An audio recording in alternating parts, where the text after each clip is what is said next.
Saludos, saludos a todos. Nuevamente con ustedes, caiga quien caiga en el canal de YouTube Factores de Poder. Yo soy Ángel Monaga y vamos a estar unos cuantos minutos conversando el día de hoy sobre el tema que le interesa a Venezuela y no solamente a Venezuela.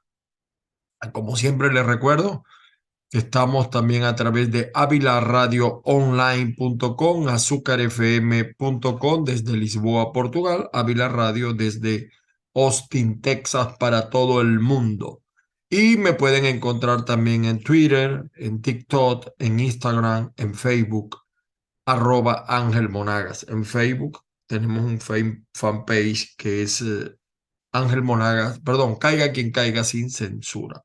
Estamos también en otras plataformas de los podcasts que les gusta tanto a los jóvenes, en Spreaker, Spotify, Amazon y por supuesto también los podcasts de Google, de Apple.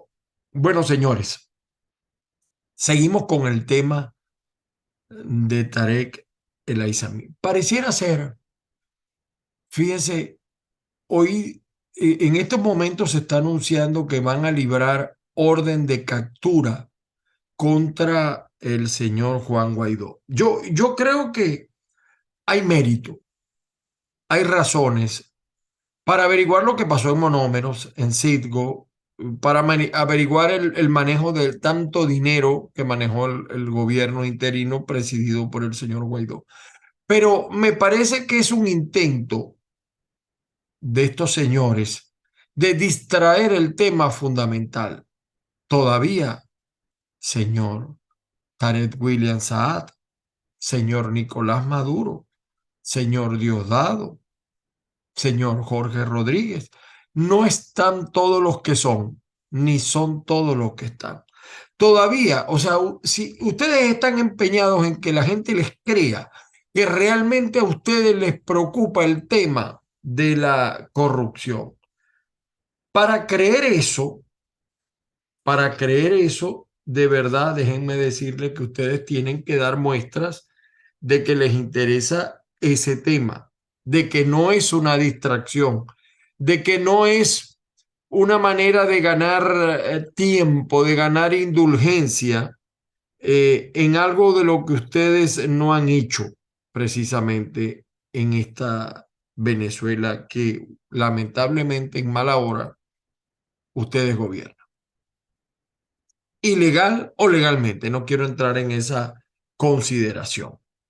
Y no le creen porque hay mucho bicho suelto que ustedes no terminan de colocar en tras las rejas, por regiones. La burla es constante. Entonces, mientras ustedes no hagan eso, a mí no me van a engañar poniendo preso o liberando orden de captura contra Guaidó. De paso, sí, este gobierno de Nicolás lo hace tanto para el show que ya le avisó que le va a librar una orden de captura. Entonces, ya que él, por los medios, el líder lo quieren poner preso para fugarse. O sea, es que ni siquiera la trampa la saben hacer.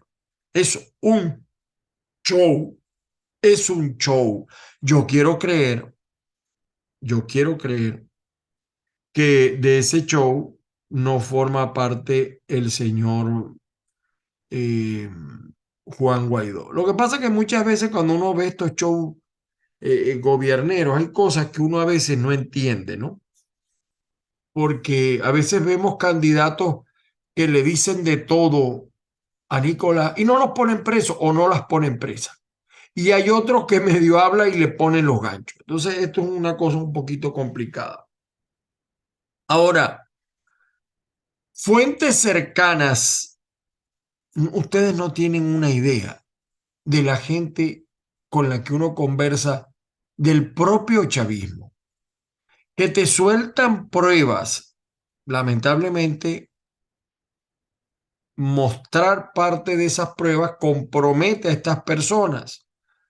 Eh, eh, en días pasados conversaba con una persona que estuvo en la boda, hablamos muchísimo, en la boda de Rosa Virginia Chávez. ¿Se acuerdan? un hombre muy preparado, sabe mucho de la materia de inteligencia, de contrainteligencia, etcétera.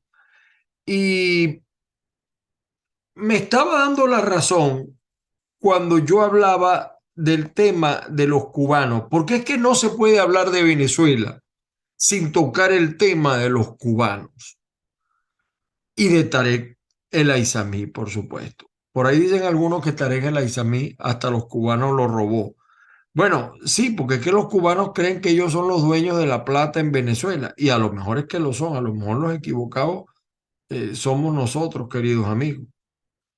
Eh, Ahora, esta persona especialista considera eh, que esto de Tarek el Aizami es consistente, pero que la movida es como prematura, está fuera de lo que se llama en política el timing o el timing, como se dice en español. Tiene que haber, y no lo he encontrado preciso, o sea, he encontrado algunos, pero no el que yo creo que detonó, que reventó, que obligó a esta movida. No la he encontrado. Recuerdo que el 15 de noviembre del 2022, la señora o señorita, no sé, Delcy Rodríguez, viajó a La Haya, para participar en las sesiones de la Corte Internacional de Justicia acerca del reclamo de Guyana sobre el Esequibo. Eso fue una pantalla, una cortina, porque realmente bajo estos tipos nosotros hemos perdido la Guayana Esequiba, no la Guyana, la Guayana. La hemos perdido. Y estos militares ya no tienen sangre en las venas, sino horchata. Lo que en realidad pasó, lo que en realidad pasó de ese viaje de Delcy, ella se reunió con unos, ¿cómo decir? Unos intermediarios, con magistrados de la Corte Internacional, de la Corte Penal Internacional, que funciona precisamente en La Haya. Esa era una reunión vamos a decir, era el colofón de negociaciones subrepticias para que fuera desestimado el caso que se ventila contra el régimen de Nicolás. En esa reunión se habló de la bicoca, escuchen bien, 1.600 millones de dólares para resolver el asunto. Y se mencionó, por supuesto, el caso de las criptomonedas, que eso no lo dice Bukele, que todos los que manejan criptomonedas, porque eso no deja huella. Y de él sí dijo, cuando le pidieron esa cantidad, dijo que ella tenía que hacer unas consultas. Ustedes pueden ver la prensa y pueden buscar la prensa. Delcy Rodríguez viaja a La Haya por disputa del Esequibo y se darán cuenta que aparece esa reunión. Ahora bien, eso fue en noviembre. El 28 de enero de este año, la señora Gladys Gutiérrez, la flamante presidente del TCJ, el bufete personal del régimen, viajó también a La Haya a reunirse con estos intermediarios. Esta visita incluso fue reseñada por el mismo TCJ y ustedes la pueden conseguir en la página web del TCJ como Encuentro en La Haya con la vicepresidenta de la Corte Penal Internacional. La calificación de la reunión, según Gladys Gutiérrez, fue inédita, fructífera. Sigue la cortina. Es decir, tapan una cosa cuando en realidad están haciendo otra. En la reunión con los intermediarios, porque estamos hablando, recuérdense que empezamos a hablar primero del detonante, se definió el ajuste de la operación, quedando tasada la solución en 950 millones de dólares en criptomonedas, con unas garantías de 350 millones adicionales en caso de que los valores de cripto tuvieran un descenso inesperado en un periodo de 6 meses. Eso, por cierto, también le pasó Eso ha pasado con el gobierno de Salvador. O sea, para que vean ustedes un ejemplo de que él calculó la cosa en cripto y después los criptos bajaron y se afectó el Tesoro Nacional. Cerrado el acuerdo en 950 millones de dólares con una garantía de 350 adicionales en caso de que hubiera un descenso, cerrado el acuerdo, el responsable de preparar toda la transacción era Joselit Ramírez, quien había recibido instrucciones directas de Delcy. Estoy hablando del detonante, de lo que aceleró esta decisión de investigación, porque uno dice, bueno, estos tipos en tantos años nunca se habían dado cuenta de la corrupción. Y entonces mandan a detener a unos sí y a otros no, que en estos días estaba viendo una franela del equipo Rayo Zuliano, y aquí tiene, Rayo Zuliano, tiene el símbolo de cripto, o sea, en señal de que lo pagaba PDVSA. José Luis Ramírez lo pagaba. Y al finalizar el video les voy a pasar la fotico para que ustedes la vean, entre otras fotos que les voy a pasar rápidamente sin hacer mención a los fines de la edición. Entonces, el señor José Luis Ramírez, que era el que manejaba las criptomonedas para el mercado negro de petróleo en PDVSA, comenzó a darle vueltas al asunto, en la necesidad de hacer, hablaba de ingeniería financiera que requería algunas semanas. Ante la demora, fíjense por dónde vienen las cosas, ante la demora, los intermediarios de La Haya comenzaron a ponerse nerviosos. Era mucha la presión que tenían Delcy y Jorge, que son dos peones de Nicolás. De vez en cuando Jorge luce como un alfil. Ellos hablaron con Tarek El Aizami, Jorge y Delcy. Hablaron con Tarek El Aizami porque Tarek El Aizami es el que manejaba el asunto petrolero. La reunión que tuvieron estos tres personajes se calificó de acalorada. Aparentemente tuvo como foco Joselit Ramírez. Y Joselín Ramírez, con su cara bien lavada, dijo que solo tenían 370 millones de dólares en criptomonedas. Y casi le da un patatú a Jorge. Según la cuenta de Delcy, que también ejerce la función de ministra de Finanzas, la disponibilidad de criptomonedas debía ser 2.700 millones de dólares. Entonces dice, bueno, ¿cómo es esto? Perdón. Aquí yo tengo esto y tú dices esto. Y fíjense, en ese momento, la Corte Penal Internacional lanza, eso fue el 17 de marzo, dictó la orden de captura contra Putin. Entonces, cuando ellos ven la orden de captura contra Putin, Maduro empezó a desesperarse y dijo que ya él sabía el problema para completar el dinero de la operación y dio la orden pues de actuar sin contemplaciones. O sea, Maduro al ver que no disponía del dinero por X o por Z, se lo robaron, o sea, dijo, bueno, hay que hacer algo ante la opinión pública, porque si no, la Corte Penal Internacional que ya frigó a Putin viene por mí, con la diferencia que a Putin no lo van a poder poner preso porque, bueno, una potencia, etcétera, y está en guerra y está en otra situación. Mientras que Nicolás no, los primeros que lo entregan son los cubanos.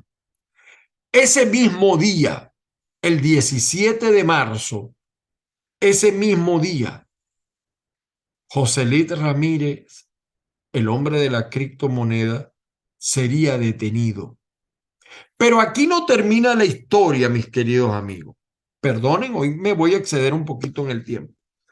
El dinero para completar los 950 millones de dólares no aparecía por ninguna parte. La tienda estaba cerrada. Entre los contactados para buscar los fondos estuvo el embajador de Colombia, el señor Benedetti. Se le ofreció, la desesperación de Nicolás se le ofreció, aunque después lo negó la corporación respectiva, se le ofreció la venta de monómero por la bagatela de 300 millones de dólares, porque Maduro está desesperado, tiene que completar el dinero de estos operadores. Yo no estoy metiendo aquí a los magistrados, son los tipos que hacen lobby con estos magistrados. Este funcionario rápidamente el, anunció esta negociación para el 22 de marzo. Gustavo Petro, que inicialmente no pensaba viajar a Venezuela, se apareció en el Palacio de Miraflores el 23 de marzo. Es el día de un barrio allá en Maracaibo fundado por Mirta Fonseca.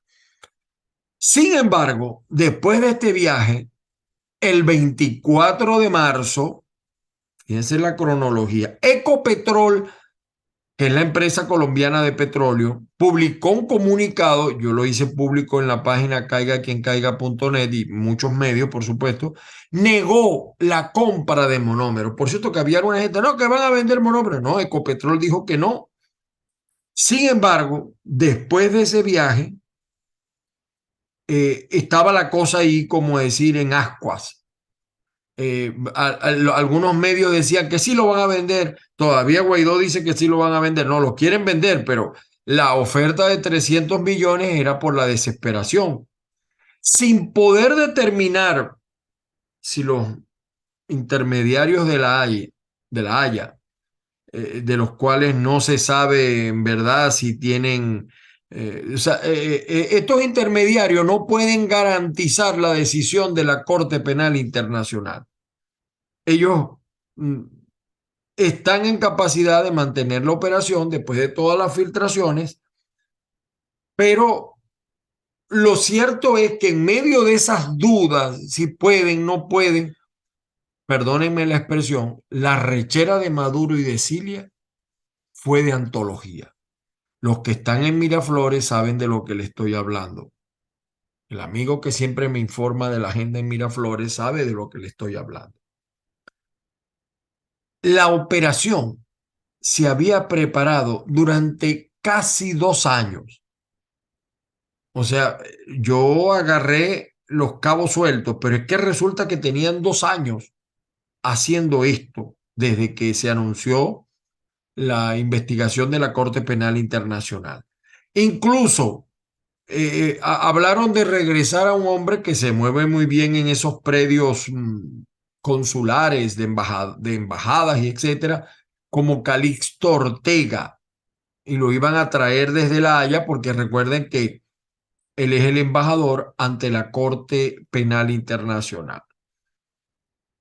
Eh, Tarek El Aissami revivió las movidas de Macle. ¿Se acuerdan de Macle?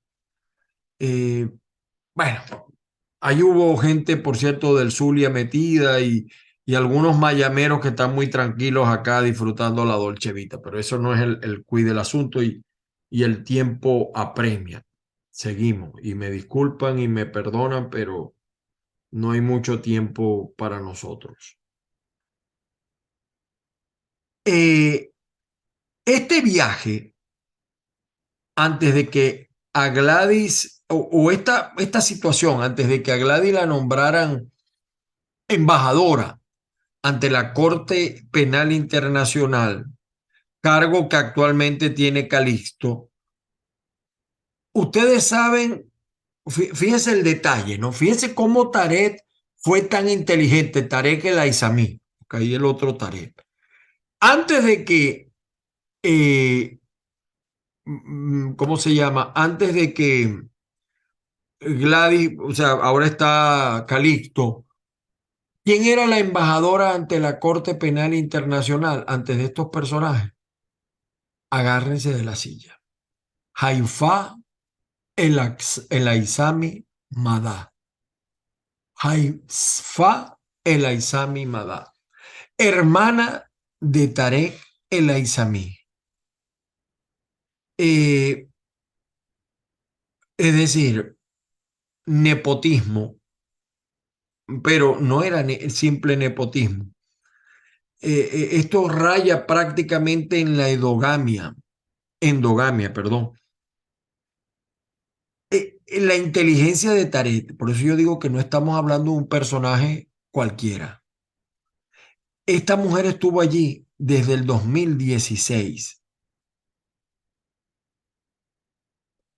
Y entonces, cuando nosotros vemos esta jugada de Tarek, nos damos cuenta de que no está tratando Nicolás, y yo creo que ya está convencido, con un pitoquito, con un simple alumno. No, no, él estaba muy bien asesorado de lo que iba a hacer y por qué lo iba a hacer. Y ciertamente este fue el detonante.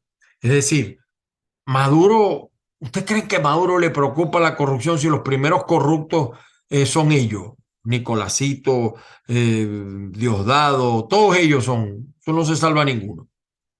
Pero te metiste con la plata que nos iba a salvar de una situación y fíjense cómo ahora salió el fiscal que ha tardado tanto siendo tan evidente porque de alguna manera estos intermediarios, yo no sé si los miembros de la Corte Penal, pero estos intermediarios, estos son lobbies que cobran muchísimo dinero por hacer esos trabajos. Yo recuerdo mucho cuando la esposa de un líder político venezolano se reunió con Donald Trump. Ese lobby costó $1 millón, porque estos son lobistas, estos son empresas serias que trabajan esos temas y cobran bastante. Eh, ¿Dónde está Tarek? Me preguntan acá algunos. Tranquilos, yo tengo que decirles la verdad, porque en este canal acostumbramos a decir la verdad. Tarek está en su casa, en Fuerte Tiuna, recluido. A 2 casas de Tarek, ¿saben quién vive? A 2 casas de Tarek, para que vean que sí estamos informados. Gladys, Gladys, la famosa Gladys, ¿sí? La magistrada. Ahora, les voy a decir algo que quizás no habían escuchado antes, para que sepan, no es, algunos dicen que Tarek además está en su casa, esto no me consta, esto es extraoficial, que no está detenido porque tiene, según muchos, Tarek tiene cáncer en el estómago. Tiene y que le sacaron, esto no me consta, pero la información que recibo de parte de agentes de inteligencia es que le sacaron 48 pólipos del estómago y que por eso el gobierno no lo ha sacado, porque además Tarek tiene unos defensores y cuando lo vayan a tocar tienen que haber resuelto los alrededores. Ahora, les voy a contar algo para que ustedes sepan el tipo de personaje que es Tarek El Aizami. Para las elecciones de gobernador del 2008, con Tarek El Aizami, con el apoyo de Hezbollah, quería ser candidato a la gobernación de Mérida. Escuchen esto porque esto creo que no lo ha dicho nadie, ni siquiera nuestra flamante Patricia. Está muy bien informada, mucho más que yo. El candidato con más fuerza en Mérida para ser el candidato del PSV era Alexander Quintero, el alcalde de Mucuchíes. Ese era el principal rival de Tarek en la candidatura. Para sacarlo del camino, ¿saben qué hizo Tarek? Hizo una operación. En inglés no recuerdo muy bien cómo se pronuncia, pero hijacker. Hizo una operación hijacker. Es decir, un secuestro. ¿Y saben por qué les digo esto? Porque no por casualidad el vuelo 508 de Santa Bárbara Airlines el 21 de febrero del 2008, los pilotos cambiaron la ruta y se estrellaron contra un cerro, precisamente en Mucuchíe, por cierto. Y murió Alexander Quintero y también murió uno de sus hijos. Fueron 40 y pico de víctimas. A eso se le ha echado tierra, dieron una explicación falla. Los autores de esta tragedia, según la información de inteligencia que tenemos nosotros, se montaron en el avión con el apellido, algunos dicen que Laizami, otros dicen que un apellido árabe. O sea, fue una especie de autosuicidio, lo que llaman los musulmanes la, la hija, una cosa así, cuando ellos mueren de esa manera van al cielo. Con el camino libre, los aliados de Tarek se apresuraron a proponerlo de candidato, pero había un hombre que también en el camino lo sacaron. Algunos dicen que en el camino, otros dicen que fue la maldición de los restos de Bolívar. Y fíjense que Tarek también estuvo en esa maldición de los restos y ahora dicen que tiene cáncer en el estómago. Maduro también estuvo y dicen que está enfermo. Yo no sé si eso será verdad, pero es lo que se comenta. Ahora, hay un hombre que era un confidente de Chávez en los momentos más difíciles. Eh, el señor William Lara. Él formaba parte de un círculo cerrado que incluso William Lara sospechaba que también estaba incluido él dentro de los que querían sacar del camino. Lo cierto es que después que William Lara se reúne con Chávez, y se reunió muchas veces, era confidente de Chávez, decidió colocar Chávez a Díaz Orellana de candidato en Mérida y se quedó el movimiento este extremo de los aliados de Tarek, los dejó locos, pero Chávez inteligentemente él decía que el enemigo hay que tenerlo de cerca. Por eso nombra, ya Chávez tenía por William Lara información, lo nombró ministro de Relaciones Interiores. Esta es una versión que daba William Lara, confidente de Chávez, repito, en momentos grises. Lo cierto es que en el 2010 crean el Centro de Estudio Situacional de la Nación, CESNA, que dependía del Ministerio de Interior y Justicia, o sea, de El Aizamí.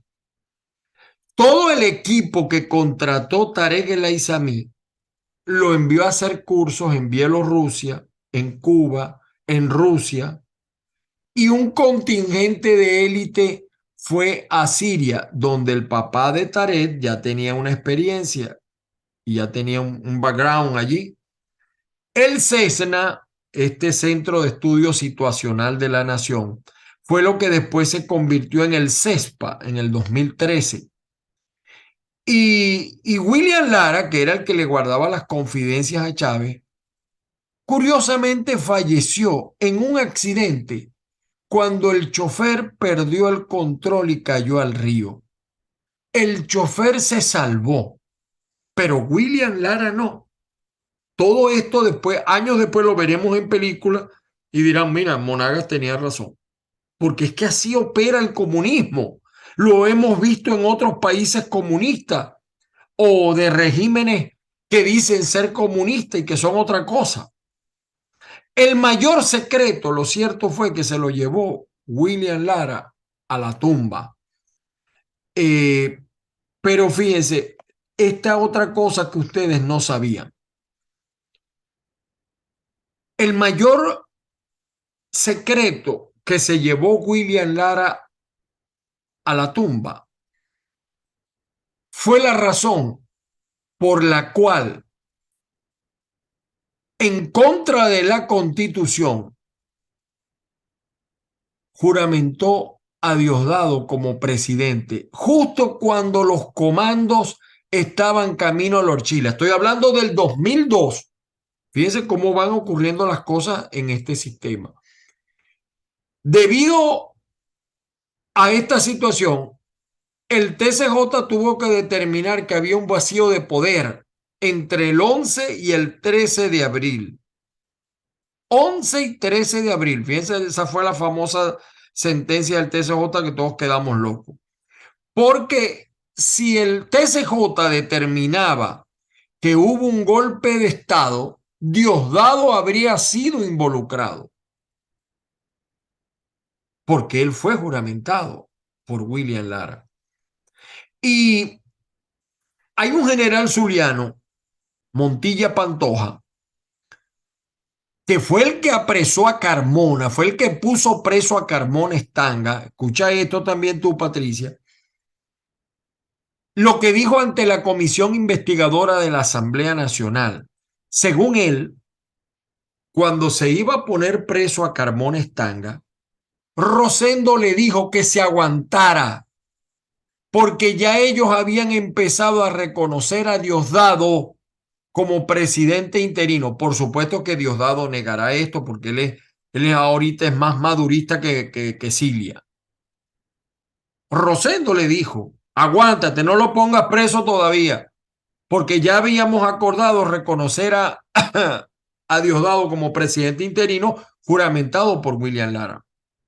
Ante la negativa de escucharlo, Rosendo le puso en el teléfono al general borracho, a García Carneiro, el que murió producto de la rasca, quien también le dijo a este general Pantoja que se aguantara, que no diera la Montilla Pantoja, que no diera todavía el paso. Posteriormente, a Montilla Pantoja le cortaron los pies, como dice, y Chávez se creyó todas las calumnias, eh, porque si no, Montilla Pantoja hubiera sido el ministro de la defensa y no Vladimir. Pero bueno, así son las cosas en esta disque revolución. Incluso Fidel Castro, la momia, fue a visitar a Montilla Pantoja en la brigada de la policía militar en Fuerte Tiuna. Y ahí hay otra historia, pero no se las voy a contar hoy. Ahora, ¿cuál es el temor de acabar con el Aizamí? Sus aliados no tienen contemplación. Hasta el autosuicidio es un riesgo. ¿Han pensado en acabar con la vida de Aizamí? O hacer que él se tomó la decisión de acabar con su vida. Eh, ¿Y saben por qué es peligroso? Por eso yo les decía que les iba a decir dónde está y cómo está y por qué. Los aliados, los aliados de Tarek El Aizamí en todas estas cosas son los mismos que acabaron con la vida del fiscal en Paraguay. Son gente muy, muy peligrosa. Estas son algunas consideraciones de lo que pensaba William Lara eh, y lamentablemente, pues fíjense todas las vueltas que ha dado Tarek para llegar a donde llegó. Y muchos decían pues que ese avión, el vuelo 508, fue un producto de un secuestro y le cambiaron la ruta al avión. Bueno, voy a dejar el cuento hasta aquí hoy. Vamos a seguir contando estas cosas. Ya saben dónde está Tarek y por qué no terminan de ponerlo en su lugar. Quizá lo hagan. Tienen que arreglar primero el problema que tienen con los aliados de Tarek, que son gente muy peligrosa. Señores, se hizo largo el cuento, disculpen ustedes.